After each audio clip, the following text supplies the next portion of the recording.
બનાસકાંઠાના દાંતાથી પુરવઠા વિભાગે પકડેલા સસ્તા અનાજના જથ્થાના તપાસનો રેલો ઈડર એપીએમસી સુધી પહોંચ્યો છે। ઈડર એપીએમસીના ગોડાઉનમાંથી 4 વેપારી પેઢીઓના ગોડાઉનમાંથી પુરવઠા વિભાગે 39 લાખની કિંમતનો સરકારી ઘઉં, ચણા અને ચોખાનો શંકાસ્પદ જથ્થો ઝડપી લીધો છે। હવે અહીં સવાલ એ થાય કે ગરીબોના હકનું અનાજ બારોબાર વેચી મારવાનું આ ષડયંત્ર કેટલા સમયથી ચાલે છે અને આ રેકેટમાં આખરે કોણ સંડોવાયેલું છે?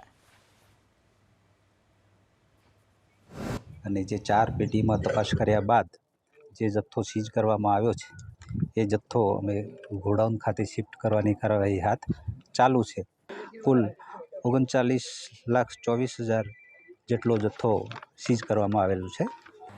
એપીએમસીમાં એ દિવસે રાત્રે કોઈ કર્મચારીઓ હતા નહીં, રવિવારે રજા હતી, એટલે હવે એ જથ્થો ક્યાંથી આવ્યો, કેવી રીતે આવ્યો, એપીએમસીના સૂત્રો દ્વારા કોઈ જાણવા મળેલું નથી। દોષિત સાબિત થાય તો એ એપીએમસી દ્વારા કડકમાં કડક જે કોઈ કાયદાની રૂએ જે કાર્યવાહી કરવાની થતી હશે અમે કરીશું।